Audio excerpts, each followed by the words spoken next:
Saludos a todos los amantes de la historia de la antigua Grecia. Los antiguos griegos convirtieron el amor en una obra maestra filosófica, no hay duda de ello.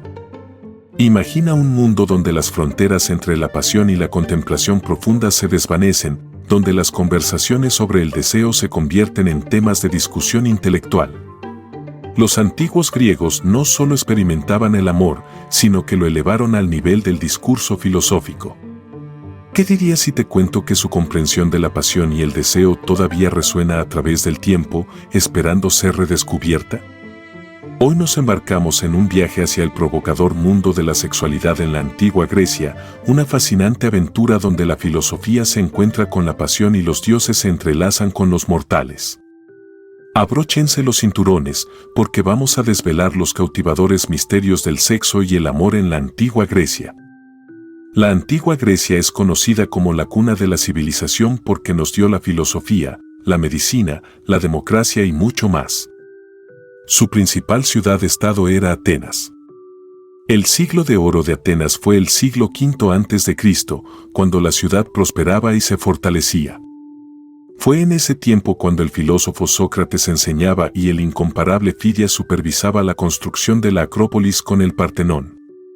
Fidias creó un increíble friso que ha asombrado a la humanidad durante 25 siglos por su elegancia. Durante esos años, uno de los gobernantes más famosos de la antigua Grecia, Pericles, quien era un defensor de la democracia, gobernó Atenas durante 32 años. Año tras año, fue elegido como el primero de los 10 estrategos, era tanto un comandante militar como un organizador de la construcción de la ciudad, especialmente de la Acrópolis y su joya, el Partenón. Pericles era guapo, inteligente, noble y honesto. No visitaba a otros para evitar que se sospechara que favorecía a alguien en particular. A su lado estaba su amada esposa Aspasia, quien lo ayudaba en muchos asuntos, lo escuchaba, aconsejaba y comprendía. Por ella, Pericles dejó a su esposa y a sus 2 hijos, arriesgando su reputación. El problema era que Aspasia no era ciudadana ateniense. De hecho, los ciudadanos respetables no solían casarse con forasteras.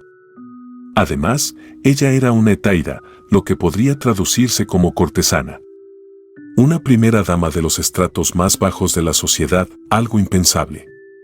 Pero Pericles tomó su decisión y su relación fue objeto de discusión en la ciudad.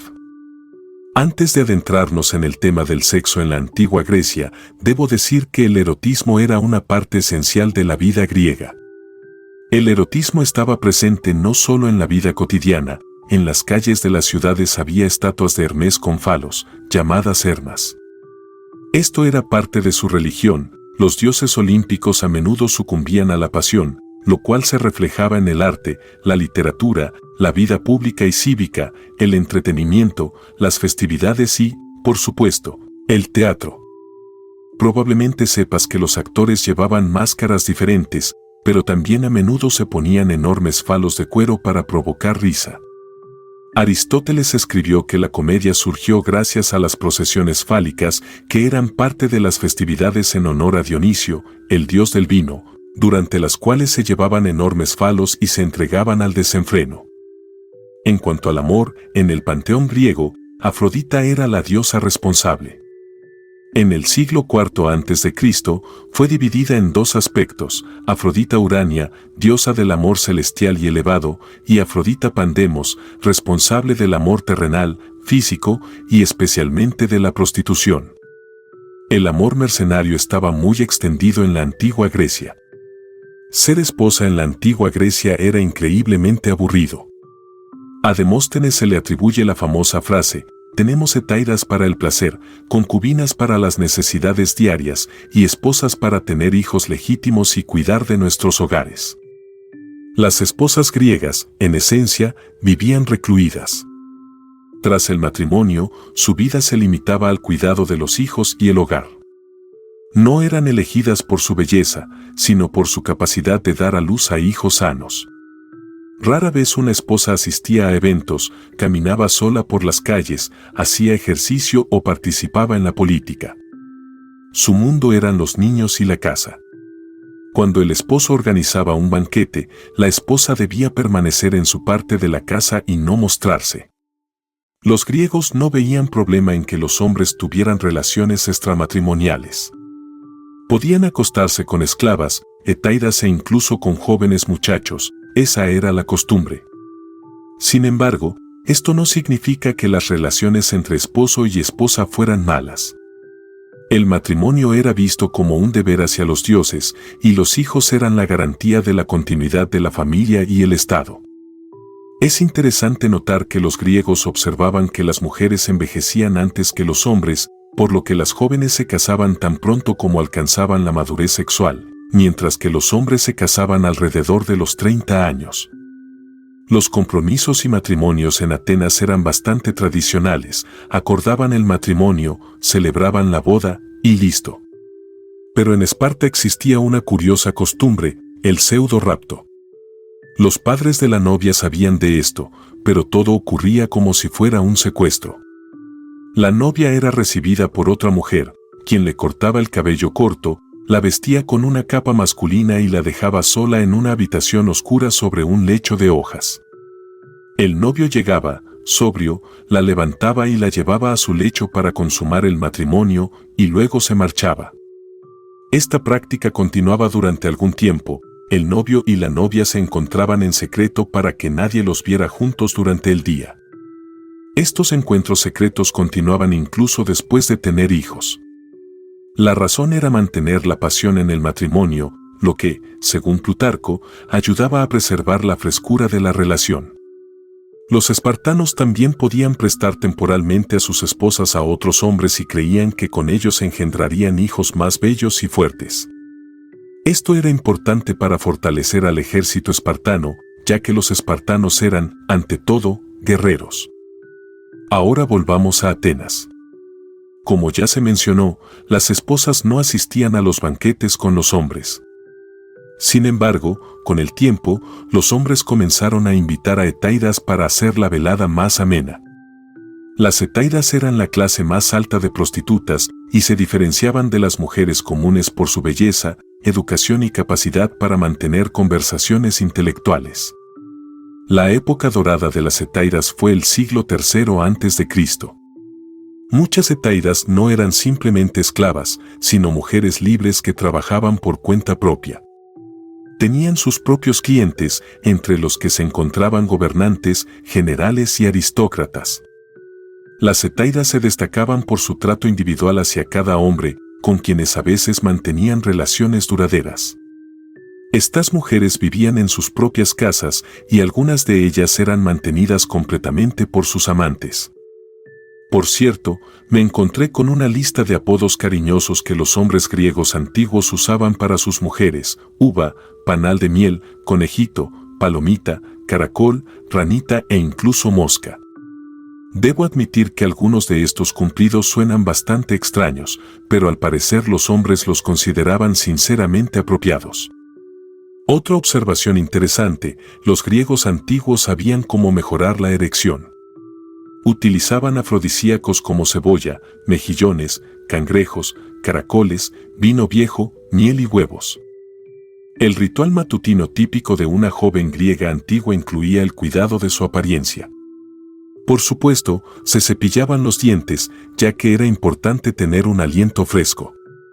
La piel también debía ser clara y limpia, por lo que las chicas usaban varios productos cosméticos.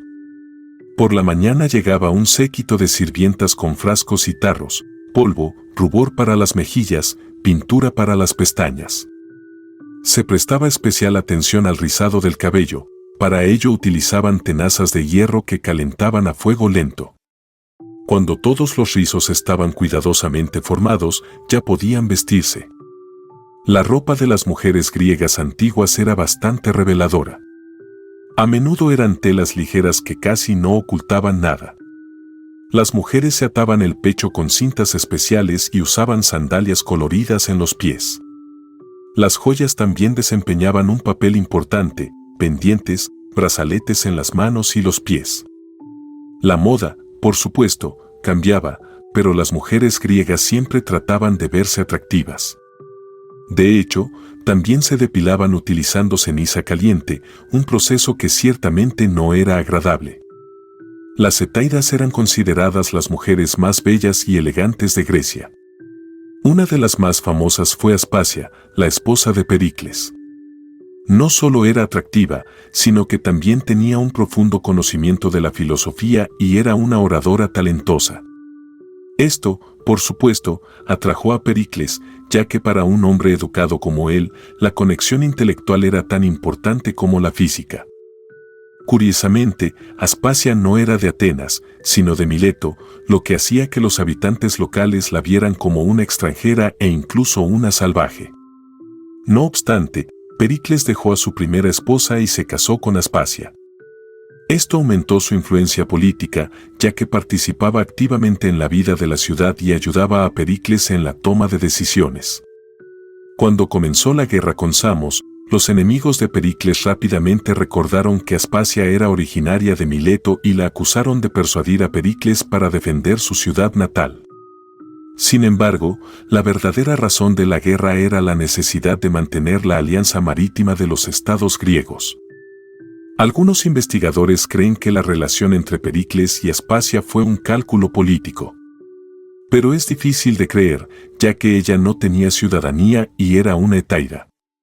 Según otras fuentes, antes de su relación con Pericles, Aspasia había establecido en Atenas una escuela donde traía a chicas hermosas y las educaba. Estas chicas posiblemente también fueran hetaidas, aunque no hay datos precisos. Aspasia también organizaba algo similar a salones sociales, a los que acudían figuras destacadas como el escultor Fidias, los filósofos Anaxágoras y Sócrates y el historiador Heródoto. Esto, por supuesto, provocaba el descontento de los oponentes de Pericles, ya que las esposas de los griegos debían quedarse en casa y no organizar reuniones intelectuales. Uno de los episodios más conocidos relacionados con Aspasia fue el juicio en el que fue acusada de impiedad y proxenetismo. En el tribunal, Pericles, generalmente calmado y seguro de sí mismo como orador, estaba tan angustiado que se equivocaba al hablar y, finalmente, lloró. Este momento conmovió a los jueces y Aspasia fue absuelta. Sin embargo, muchos historiadores creen que esta historia es ficticia. Los enemigos de Pericles, como el poeta Hermipo, a menudo lo ridiculizaban en sus obras, y esta leyenda podría haber sido un mito posterior. La vida de Aspasia y Pericles estuvo lejos de ser tranquila. Cuando comenzó la guerra del Peloponeso, una plaga devastó Atenas, llevándose la vida de Pericles y de sus hijos de su primer matrimonio. Su hijo con Aspasia sobrevivió, creció y también se convirtió en estratega, pero más tarde fue condenado a muerte por errores en una batalla contra Esparta. Tras la muerte de Pericles, Aspasia quedó casi sola, habiendo sobrevivido a muchas personas cercanas a ella. Fue una mujer extraordinaria, en su tiempo floreció la era dorada de Atenas y su influencia sobre Pericles y su entorno fue, sin duda, significativa.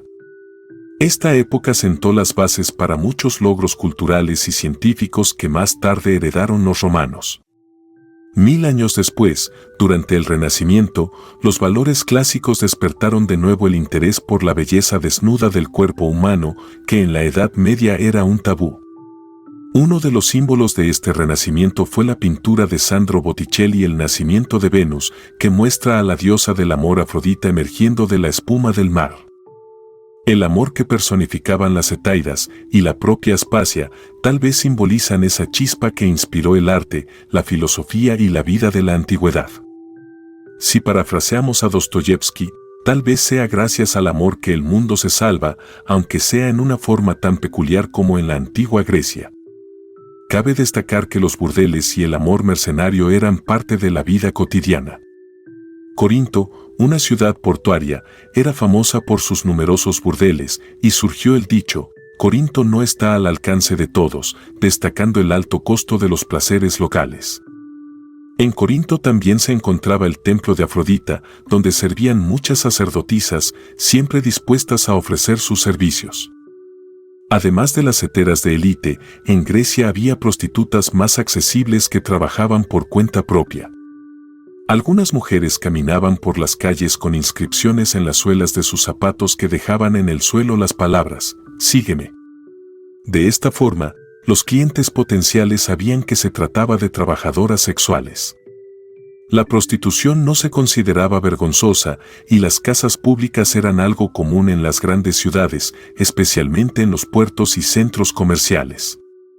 En Atenas también existían burdeles estatales que se atribuyen al sabio legislador Solón. Estos establecimientos eran accesibles para casi todos y la entrada a ellos era barata. Las mujeres en estos burdeles se presentaban con ropa ligera y transparente o completamente desnudas y los clientes podían elegir. Esta forma de prostitución era la más económica y las mujeres tenían que hacer pequeños obsequios a los clientes para ganarse la vida. Curiosamente, en la percepción pública era preferible tener relaciones con prostitutas que involucrarse con mujeres casadas. Los griegos creían que de esta manera se preservaba el orden familiar y los deseos sexuales de los hombres se satisfacían fuera del matrimonio. Ahora llegamos a uno de los temas más controvertidos de la historia de la antigua Grecia, las relaciones entre hombres y jóvenes. A menudo se describe a los antiguos griegos como una cultura homosexual, pero esto no es del todo cierto. Es difícil entender sus puntos de vista sobre las relaciones sexuales, ya que no tenían el concepto moderno de orientación sexual. Para los griegos, el amor era una búsqueda de lo bello y a menudo se dirigía hacia los jóvenes. Estas relaciones entre hombres mayores y jóvenes eran parte de la cultura arcaica y clásica, especialmente en Esparta y Creta, donde desempeñaban un papel de rito de iniciación, una especie de transición a la vida adulta. Estas relaciones formaban parte del sistema pedagógico, donde el mentor mayor educaba al joven tanto física como espiritualmente. Hans Licht, en su libro Sexualidad de la Antigua Grecia, señala que la pedofilia era para los griegos un medio importante para la formación de la juventud. No solo favorecía el desarrollo armónico del cuerpo y el alma, sino que también fortalecía los lazos dentro de la población masculina de la polis. Cabe destacar que las relaciones sexuales entre hombres adultos eran consideradas vergonzosas y rechazadas por la sociedad. La historia de las relaciones homoeróticas en la antigua Grecia, a pesar de su controversia desde el punto de vista moderno, fue parte de la cultura y la educación de los jóvenes.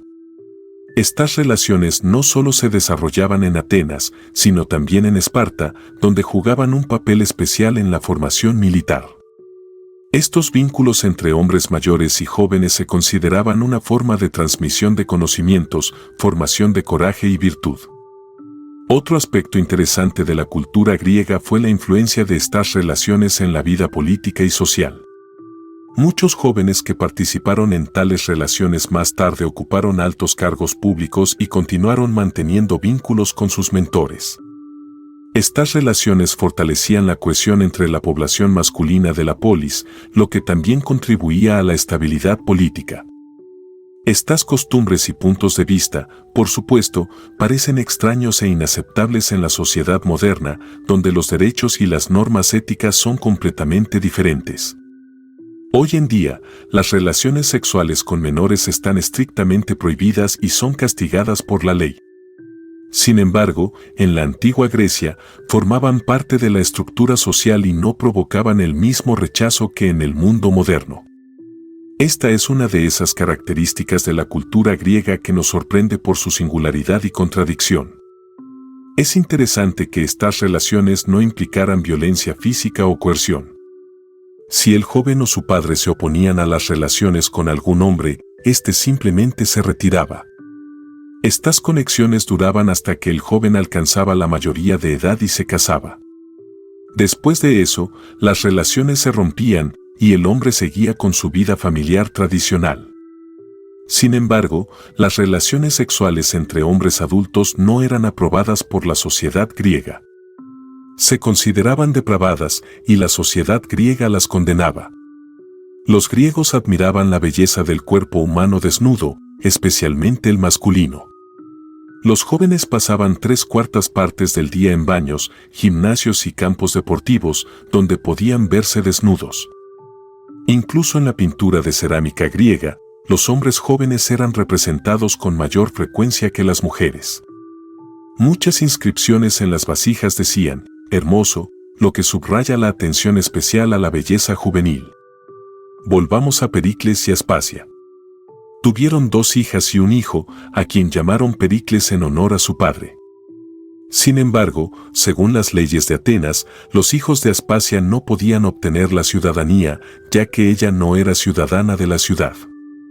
Esto creó dificultades para su familia, y los opositores de Pericles, especialmente los oligarcas, intentaron usar este hecho en su contra.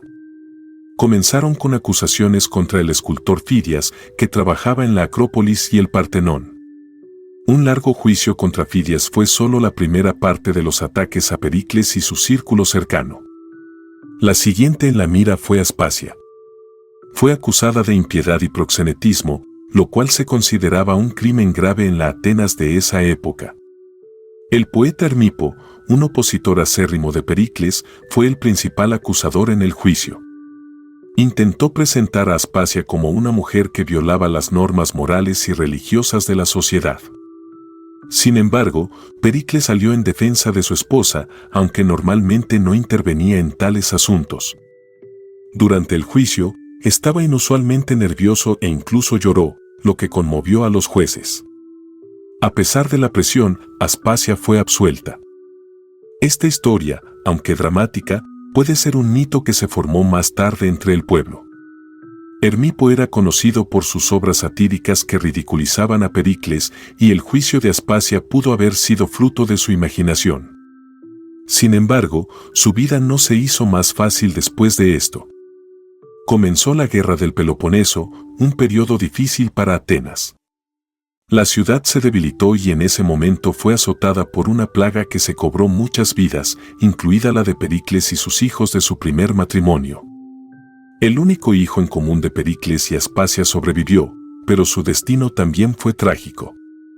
Creció y, al igual que su padre, se convirtió en estratego, un líder militar. Sin embargo, después de derrotar a la flota espartana en el 406 a.C., él y sus compañeros fueron condenados a muerte por no recuperar los cuerpos de los soldados caídos en el campo de batalla. Esto fue un golpe devastador para Aspasia, quien perdió a casi todos sus seres queridos. Su vida y destino reflejaron muchos aspectos de la antigua Grecia, desde la lucha política y las limitaciones sociales hasta la grandeza del amor y las tragedias. Aspasia fue una mujer extraordinaria cuyo nombre ha perdurado en la historia como símbolo de fortaleza intelectual e independencia. Cuando después de la muerte de Pericles Atenas perdió gradualmente su grandeza, su época quedó en la memoria como la Edad de Oro. Los frutos de ese tiempo, filosofía, arte, ciencia, se convirtieron en la base de todo el desarrollo posterior en Europa. Esto tuvo un impacto particular en los romanos, quienes adoptaron muchos logros culturales griegos. 1000 años después, en la era del Renacimiento, las ideas antiguas sobre la belleza y el cuerpo humano volvieron a resplandecer. Un ejemplo destacado de esto es la pintura El nacimiento de Venus de Sandro Botticelli, que, en esencia, celebra a la misma Afrodita griega, la diosa del amor. Los griegos creían que el amor y la belleza podían cambiar el mundo. Y, en cierto modo, tenían razón. Sus discusiones filosóficas sobre la pasión, el erotismo y el amor aún resuenan en la cultura moderna. Gracias por su atención y hasta el próximo video.